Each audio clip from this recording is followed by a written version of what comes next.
नमस्कार दोस्तों, स्वागत आपका हमारे चैनल पर। आज सवेरे उठने के बाद से ही उमा को कुछ ठीक नहीं लग रहा था। एसिडिटी भी हो रही थी। लगता है फिर से प्रेगनेंसी। 6 दिन ऊपर हो चले हैं, पीरियड्स भी नहीं आए। प्रेगनेंसी के बारे में सोच कर ही उसका दिल घबराने लगा, धड़कनें तेज हो गई। वो माँ बनना चाहती थी कि 5 साल से सूनी पड़ी उसकी गोद एक बार फिर हरी हो जाए। मगर पिछले 2 बार से उसे जिस पीड़ा और शोक भरे अनुभवों से गुजरना पड़ा था, उसकी याद आते ही उसका मन खिन्न हो गया। कहीं इस बार भी वही सब दोहराया गया तो? हे ईश्वर, रक्षा करना। वो गहरी सांस भरकर बिस्तर पर बैठ गई। गुड़िया और मनोज अभी सोए हुए थे। आज रविवार था, दोनों के लिए देर तक सोने का दिन। माँ जी बड़े ताऊजी के घर गई हुई थी। नवरात्रि चल रही थी। पोते के जन्म की मन्नत पूरी करने के लिए उनके यहाँ देवी का जागरण था। जाते हुए माँ जी प्रसन्न नहीं थी। पता नहीं देवी की हम पर कब कृपा होगी। मुझे पोते का मुंह दिखा दे तो मैं भी जागरण करवाऊं। देवी माँ की परम भक्त मांझी ने कोई मंदिर, कोई उपवास नहीं छोड़ा था। हालांकि हर घर तरह से संपन्न था, किसी चीज़ की कोई कमी नहीं थी। फिर भी माँ जी को लगता था कि देवी की उन पर कृपा नहीं है। तभी तो घर में उनके पोते की जगह 5 साल की पोती गुड़िया लिए बैठी थी। उमा की भरी पूरी ससुराल थी। 4 बहुओं में तीसरी थी माँ जी। सबके घर आसपास थे। साझा व्यापार था और रोज का साथ उठना बैठना था। हर घर की रत्ती रत्ती खबर दूसरे के घर को रहती। माँ जी के अनुसार बाकी सब पर देवी माँ की असीम कृपा थी, क्योंकि खानदान की सभी बहुएं बेटे जन रही थी, सिवाय उमा के। 5 साल पहले गुड़िया को जना था। उसके बाद 2 प्रयासों में लड़के को गर्भ में धारण करने से असफल रही थी। इसलिए उमा उनकी नज़रों में हीन व तिरस्कृत थी। बाकी सभी बहुओं ने कैसे गर्भ में आई कन्या का सफाया कर मात्र लड़कों को पैदा करने का गौरव प्राप्त किया है। ये बात उमा से छिपी नहीं थी। वो गर्भ परीक्षण कर लिंग भेद के आधार पर होने वाले गर्भपात की घोर विरोधी थी। आखिर उसके पापा ने उसे और उसकी बहन को बड़े लाड दुलार से पाला है। अतः ऐसी नीच मानसिकता के बीज उनके मस्तिष्क में कभी नहीं पड़े थे। मगर उसकी संपन्न और पढ़े लिखे ससुराल में तो माजरा ही उल्टा था। कहने को तो पूरा परिवार देवी माँ का परम भक्त था। लगभग रोज ही किसी न किसी घर में देवी माँ के नाम पर कुछ न कुछ कर्मकांड होता ही रहता। मगर जब बात देवी के वास्तविक रूप कन्या के जन्म की होती तो घर के बड़े बूढ़ों के मुंह ऐसे उतर जाते जैसे किसी ने उनकी समस्त संपत्ति छीन ली हो। उमा को जब भी किसी भाभी के गर्भपात की खबर मिलती तो उसका मन घृणा और क्रोध से भर जाता। ऐसा कोई कैसे कर सकता है अपने ही बच्चे के साथ? मगर जब उसने पहली बार गर्भ धारण किया तो समझ में आया कि बेचारी भाभीयों का कोई कसूर नहीं था। संयुक्त परिवार में घर के बड़ों की भीषण दबाव को झेलना कोई बच्चों का खेल नहीं। अच्छे अच्छे चित्त हो जाते हैं। फिर घर में एक लाचार पक्षु सी बंदी बहू की हैसियत ही क्या है, जो अपना विरोध जताकर मुसीबतों को आमंत्रित करे। फिर भी उमा ने हिम्मत नहीं हारी। मनोज, प्लीज़, ये हमारा पहला बच्चा है। मैं इसे अवश्य जन्म दूंगी। मैं तुम्हारी मनोस्थिति समझता हूँ उमा। ये तुम्हारा ही नहीं, मेरा भी बच्चा है। माँ को तो मैं मना लूँगा, मगर ये जो रिश्तेदारों की फौज आसपास जमा है, जो आग में घी डालती है, उससे कैसे निपटूं? मनोज भी परेशान था। चाहे जो भी हो, मैं सोनोग्राफी नहीं करवाऊंगी। जैसे भी हो, माँ जी को तुम्हें मनाना ही पड़ेगा, उमा बोली। बच्चे को लेकर उमा किसी भी समझौते को तैयार नहीं थी। अतः एक योजना के तहत उमा मायके चली गई और जब माँ जी को उसके गर्भ की खबर लगी तब तक गर्भपात के लिए बहुत देर हो चुकी थी। पहला बच्चा था, इसलिए उमा की नासमझी का नाटक माँ जी समझ नहीं पाई। फिर गुड़िया का जन्म हुआ था, जिसे माँ जी ने बुझे मन से स्वीकार किया। उसके जन्म पर न तो कोई जागरण हुआ, न ही बधाई के गीत गाए गए। मगर उमा और मनोज खुश थे। कोई और करे न करे, वो अपनी नन्ही सी जान को बेहद प्यार करते थे। 2 साल बाद उमा फिर गर्भवती हुई, पर इस बार माँ जी पूरी तरह से सजग थी। वो पहली भूल को किसी भी कीमत पर दोहराना नहीं चाहती थी। उमा की छोटी से छोटी हरकत पर भी उनकी पैनी नज़र थी। वो बच न सकी। माँ के इमोशनल ड्रामे, रोने धोने और कलेश से बचने के लिए मनोज अनचाहे मन से ही सही उमा पर दबाव डालने लगा। उमा माँ को हर बार संभालने के लिए असंभव थी। पिछली बार हमारी बात रह गई थी, लेकिन इस बार माँ के मन की हो जाने दो। घर का तनाव मुझसे बर्दाश्त नहीं होता। मैं शांति से जीना चाहता हूँ। घर की हर बात माँ जी रो धोकर नमक मिर्च लगाकर ऐसे पूरे कुटुंब में पेश करती कि सबकी नज़रें उमा और मनोज की ओर तन जाती। रोज रोज के कलह से बचने के लिए उमा ने भारी मन से परिस्थिति से समझौता कर लिया था। तब से अब तक 2 बार गर्भ हत्या का दंश झेल चुकी उमा फिर से उसी मोड़ पर आ खड़ी हुई थी। आप बीती सोच समझकर उमा का सिर भारी हो चला था। वो रसोई में चाय बनाने चल दी। रसोई में काम वाली बाई शगुना बर्तन धो रही थी। चाय बनाते वक्त उमा को मितली आ गई और वो बाथरूम की ओर भागी। का दीदी, कोई खुशखबरी है का? सुगना उमा की शारीरिक भाषा से समझ गई थी। उमा ने उसे एक नज़र देखा पर कुछ न कहा। उमा की चुप्पी को हाँ समझ शगुना ने अपना अंदाज़ा पक्का मान लिया। चलो अच्छा ही है दीदी, गुड़िया कब तक अकेले खेलेगी? उसे भी तो कोई साथी चाहे संग खेलन वास्ते। अकेले बच्चे का घर में बिल्कुल जी ना लगे है। अच्छा, तेरे कितने बच्चे हैं? उमा ने चाय छानते हुए पूछा। कितने का? बस एक ही बिटिया है मेरी, अब तो सयानी हो गई है, 10वीं में पढ़े है। बताते हुए शगुना का चेहरा गर्व से दमक उठा। क्यों, दूसरा नहीं किया उसके बाद?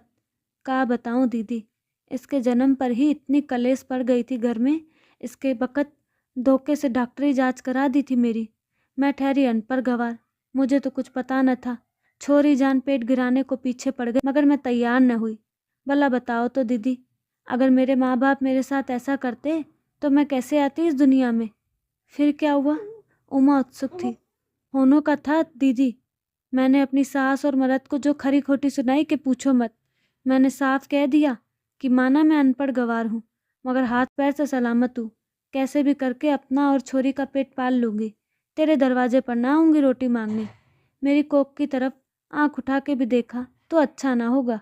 बस मेरी सास ने मुझे घर से निकलवा दिया और तेरे आदमी ने नहीं रोका तुझे?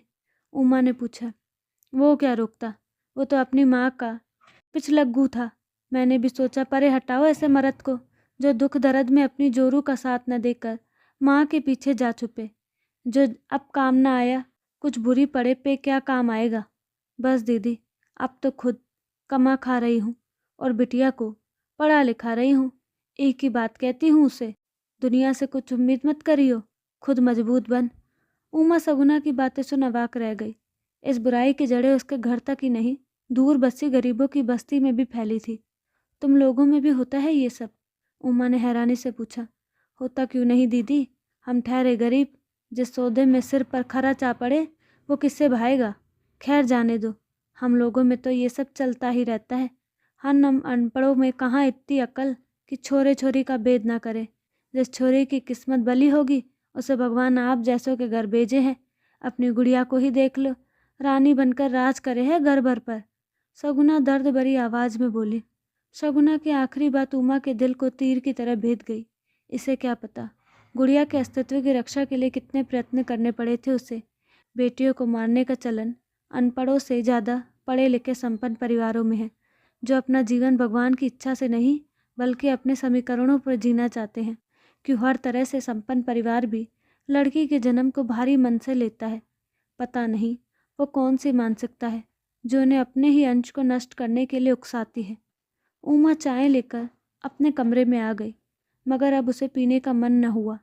जो कुछ उसके सामने आने वाला था उसके लिए वो अभी तैयार नहीं थी। शगुना की बातें उसके कानों में अभी भी गूंज रही थी। दिखने में पतली दुबली क्षीण से काया वाली शगुना, मगर भीतर कितनी हिम्मती, कितनी साहसी है। एक अनदेखे अजन्मे बच्चे के लिए एक ही झटके में सब कुछ छोड़ दिया। न समाज की चिंता, न सिर पर छत की फिक्र, न पति का मोह। मुझ में क्यों नहीं है इतनी हिम्मत? मैं तो मनोज के बिना रहने की कल्पना भी नहीं कर सकती। मैं तो पढ़ी लिखी होकर भी शगुना के आगे कुछ नहीं। क्या हूँ मैं?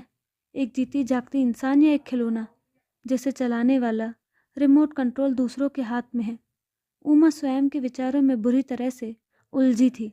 बाहर निकलने का कोई रास्ता नहीं सूझ रहा था। मनोज उठकर अपने दैनिक कार्यों में व्यस्त हो गया। उमा उससे कुछ न कह सकी, पर वो अजीब सी कश्मकश थी। थोड़ी देर में माँ जी भी आ गई। उमा की खराब तबीयत की वजह समझ आते ही माँ जी खुशी से फूली न समाई और बोली, मैं जानती थी ऐसा ही होने वाला है। देवी माँ मुझे निराश नहीं करेगी। उसने तो रात को ही मुझे ध्यान में बता दिया था कि मेरे घर पोता आने वाला है। अपनी तीव्र इच्छाओं की पूर्ति की खबर सपने या कल्पना में अपने इष्ट देवी देवता से सुन ईश्वर वाणी नहीं बल्कि अपने ही मन का बुना ब्रह्मजाल है। ये बात माँ जी नहीं समझती थी। उमा की पिछली प्रेगनेंसी भी देवी ने उन्हें सपने में आकर पोते की खबर दी थी, जो बाद में निर्मूल सिद्ध हुई थी। मैं गीता को फ़ोन कर देती हूँ, वो समय पर जांच कर लेगी। माँ की बात सुन मनोज ने निर्विकार भाव से उमा की ओर देखा। उमा के मन की पीड़ा उसकी आंखों में साफ झलक रही थी, जिसे समझकर भी वो कुछ न कह सकी। उमा को तीसरा महीना चढ़ चला था। माँ जी ने उमा की सोनोग्राफी का अपॉइंटमेंट लिया हुआ था और परिणाम अनुकूल न होने पर गिराने का इंतज़ाम भी पुख्ता था। वैसे तो हमारे देश में लिंग परीक्षण अपराध की श्रेणी में आता है, मगर कुछ अतिरिक्त सुविधा शुल्क देकर कौन सी ऐसी सुविधा है जो खरीदी नहीं जा सकती। उमा के साथ क्लिनिक में मनोज को न बेचकर माँ जी स्वयं जा रही थी, क्योंकि उन्हें अपने बेटे पर पूरा भरोसा न था। कहीं उमा की बातों में आकर पलट गया तो उसकी उम्मीदों पर पानी फिर जाएगा। उमा की सोनोग्राफी हो चुकी थी। आशाओं पर एक बार फिर पानी फिर गया था, मगर वह नियति के आगे घुटने टेकने को तैयार नहीं थी। जैसे जैसे गर्भपात का समय पास आ रहा था, उमा की बेचैनी बढ़ती जा रही थी। उसका अंतर्मन चित्कार रहा था, मत होने दे ये अनर्थ उमा, बहुत हुआ। कब तक यूं अपने ही खून की हत्याओं का पाप ढोती रहेगी? क्या तू शगुना से कुछ गई गुजरी है? जब वो अपनी कोख की रक्षा के लिए सब कुछ त्याग सकती है तो तू क्यों नहीं? क्या होगा ज़्यादा से ज़्यादा? यही न कि तुझे घर छोड़ना पड़ेगा, मगर अपनी बच्ची को कम से कम जीवित तो देख पाएगी। वो नन्ही सी जान पूरी तरह से तुझ पर आश्रित है। सोचती होगी कि मैं अपनी माँ की कोख में सुरक्षित हूँ। मेरी माँ है तो कोई मेरा क्या बिगाड़ सकता है? चैन से सोई होगी वो। क्या बीतेगी उस पर जब जानेगी कि अपनी कोख में सहेजने वाली माँ ही आज प्राण घातनी बनी हुई है। मत कर ऐसा अन्याय उसके साथ। आज मनोज के प्यार की भी परीक्षा होने दे। हर बार गलत फैसलों के लिए मात्र सम्मान के नाम पर माँ के साथ खड़ा होने वाला आदमी क्या एक सही फैसले के लिए तेरे साथ नहीं खड़ा हो सकता? और अगर वो अभी तेरे साथ खड़ा नहीं हो सका तो फिर ऐसे पति से क्या उम्मीद करना? वो तो जीवन के किसी भी मोड़ पर तेरा साथ छोड़ सकता है। तू इतनी असक्षम भी नहीं कि अपनी बच्चियों का भार न उठा सके। बस जरा सी हिम्मत कर उमा। उमा चलिए। नर्स की आवाज़ सुन उमा का शरीर जैसे काठ का हो गया। जैसे तैसे वो खड़ी हुई, मगर पाँव नहीं हिला पा रही थी। ये मुझसे नहीं होगा माँ जी, मैं ये नहीं करूँगी। कंठ में फंसा निर्णय पूरे आवेश के साथ बाहर निकला। मनोज जिस कलेश के आगे नतमस्तक था, वो आज पूरे उफान पर था। बहुएं घर बसाने के लिए होती है, उजाड़ने के लिए नहीं। मेरे वंश का खात्मा करने पर तुली है ये। कह देती हूँ मनोज, या तो इसे समझा ले, वरना इसका हमसे कोई नाता नहीं रहेगा। माँ जी गुस्साई आवाज़ में बोली। ना रहे तो न सही माँ जी, मैं इसके लिए तैयार हूँ, मगर इस बार अपनी कोख पर आँच न आने दूंगी। मेरा निर्णय नहीं बदलने वाला। आगे जैसी आपकी मर्जी। मैं आज ही यहाँ से अपनी बेटी को लेकर चली जाऊंगी। उमा की वाणी और भाव दोनों शांत थे। अनवरत मानसिक द्वंद्वों के तूफान एक निर्णय पर आकर ठहर गए थे। अब वो हर परिस्थिति का सामना करने के लिए तैयार थी। कोई कहीं नहीं जाएगा माँ। उमा ने जो किया ठीक किया। मैं खुद भी यही चाहता था, मगर न जाने क्यों चाहकर भी साहस नहीं कर पा रहा था। अपनी दो बेटियों की हत्या की गलानी अभी तक है मुझे। तीसरी की झेलने की शक्ति नहीं है मुझ में। हिम्मत करके मनोज बोला। ये क्या कह रहा है तू? इसके साथ साथ तेरा भी सिर फिर गया है क्या? मरने के बाद कोई क्रियाक्रम श्राद्ध करने वाला भी नहीं होगा तेरा? आत्मा को मुक्ति नहीं मिलेगी। माँ की बातें सुन इस बार मनोज की सहन शक्ति जवाब दे गई। आत्मा की मुक्ति अपने अच्छे बुरे कर्मों से होती है, किसी कर्म कांड से नहीं। और आज एक बात कान खोलकर सुन लो माँ, अगर तुमने उमा की प्रेगनेंसी में किसी भी तरह की कोई भी बाधा खड़ी की या उसे किसी भी तरह का तनाव दिया, तो हमारी मुक्ति हो या ना हो, तुम्हारी नहीं होगी। क्योंकि फिर मैं तुम्हारे मरने पर ना तो तुम्हारा क्रियाकर्म करूँगा और ना ही पिंडदान। आज मनोज के दिल में फंसा बरसों का गुब्बार भी फूट कर बाहर निकल गया। माँ जी उसके जवाब से जड़वत रह गई। उमा, अगर तुम्हारे साथ किसी भी प्रकार का दुर्व्यवहार हुआ तो तुम्हारे साथ मैं भी ये घर छोड़ दूंगा। मनोज की अप्रत्याशित प्रतिक्रिया से उमा भाव-विह्वल हो गई और उससे लिपट कर रो पड़ी। आज उसकी सूनी गोद फिर हरी हो गई थी। आज उसने अपनी कोख के साथ अपने सुहाग पर भी अधिकार पा लिया था। तो दोस्तों, आपको कहानी कैसी लगी? अपनी राय कमेंट बॉक्स में ज़रूर दें और साथ ही हमारे चैनल को लाइक, शेयर, सब्सक्राइब करना ना भूलें। धन्यवाद।